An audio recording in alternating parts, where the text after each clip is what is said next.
Yo, what is good? My anime faithful, what is good, yo? Black Clover. I'm not sure. I think Yuno's coming out in this game. I might only get the pass just because there's actually some characters I want to see in this game and actually play. So I might have Yuno whenever he actually gets announced, if he ever gets announced. Um, but this week's episode of Black Clover, we really get to see what I was predicting was going to happen, but it happened in a whole episode that I thought it was going to happen more last week. Like he was going to be more down in the dumps about not being able to fight, you know. But this was more of the episode where we got to actually see it, where now we kind of understand if Asta doesn't get a picked, he's definitely gonna be very salty. So it's getting to a point now where he's so lost at mind right now that everybody's trying to kind of cheer him up and stuff.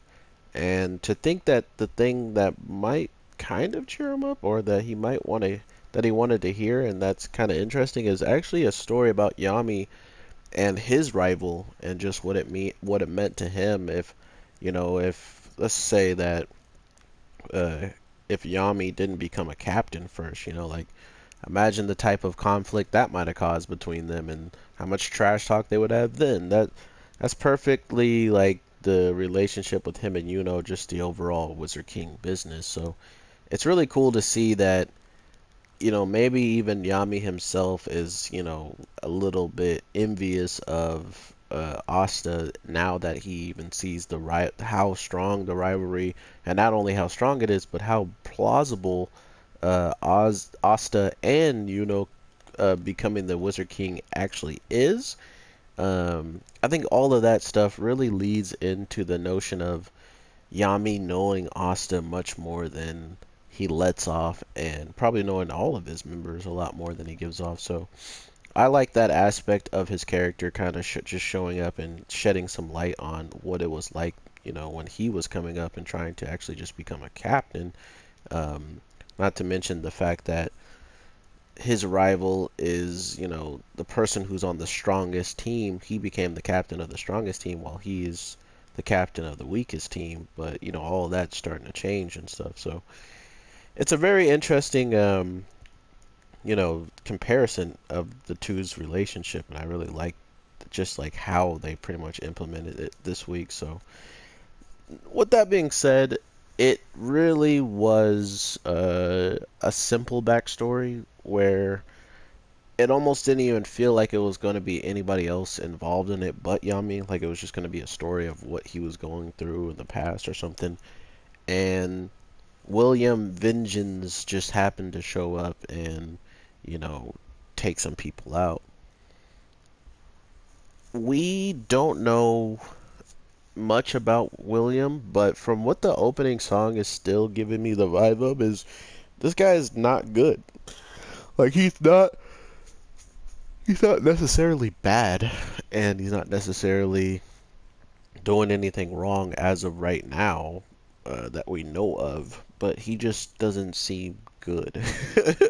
I don't know what it is. I mean, I have a bad feeling about him. Even the opening song's giving me like it's telling me the same kind of vibes. Like you're not wrong for being against this guy. This guy's kind of crazy.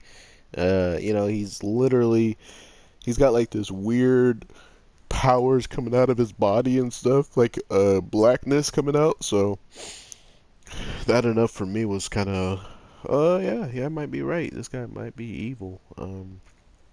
But overall, I still think that with Yami running into William and them being in the same squad and actually not meeting each other uh, at at the time he joined was pretty cool just to see how it plays out. See how they actually treat each other now that they know that each other are in the same like guild and stuff like that. And of course, Yami treated him as if he didn't really care.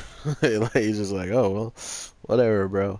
But the thing that Yami started to say and that he really started to notice throughout the whole fight is William was doing stuff that Yami wasn't So anything that I do, you were already covering me. So I went out and attacked the three people, but there's, five altogether. So he attacked the other people I didn't attack. He attacked the other two.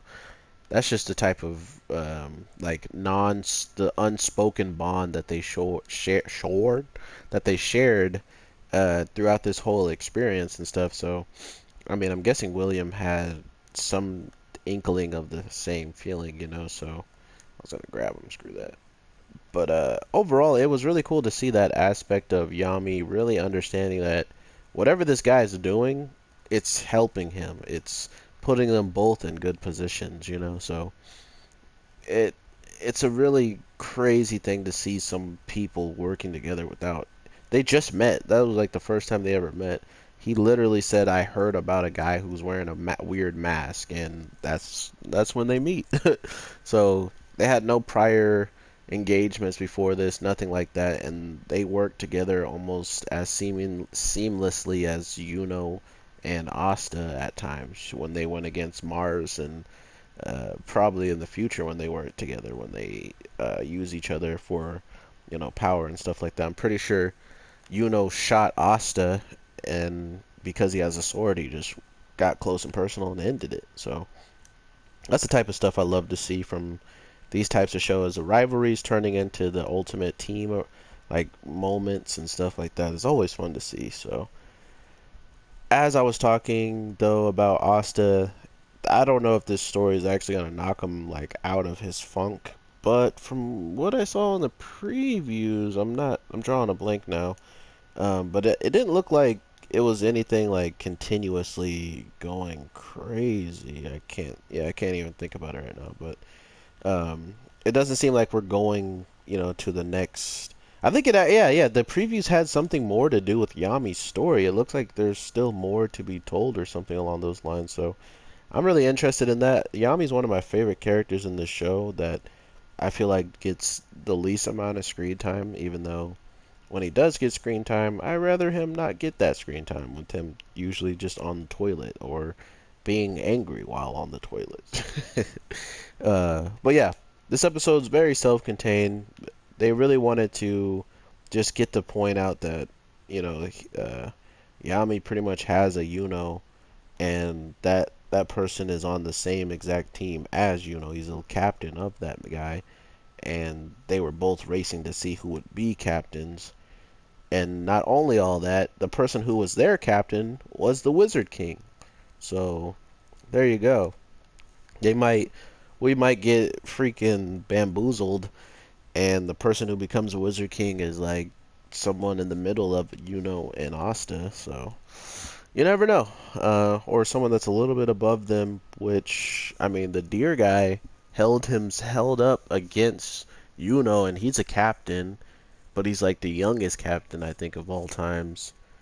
Uh, but to see him straight up holding his own against with a four-leaf clover, not only that, he's using some magic that doesn't really look like it's unique to anybody but him when it comes down to its like art. He can draw Zeus and have him do things, like that's pretty crazy. So I just want to know what you guys are feeling about this week's episode. It was very informational about Yami and stuff, but like I was saying about Asta, he's definitely in a funk after what happened. And then, quick question: did the guy who uses the bat who throws like the flaming balls, did his voice actor get changed? Like he sounds remotely different to me. Like I don't remember his voice sounding the way it did this week, but that might just be me. But yeah, thank you guys so much for the support. If you guys already have checked out my other two videos, thank you so much.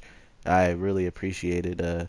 I still have another show to drop, so I gotta go watch it as well. So it's gonna take a little while to get it up compared to Black Clover and the other one. So I will talk to you guys in the next one for sure. Definitely gonna be dropping this video before I get off. So with all that being said, I will talk to you in the next one.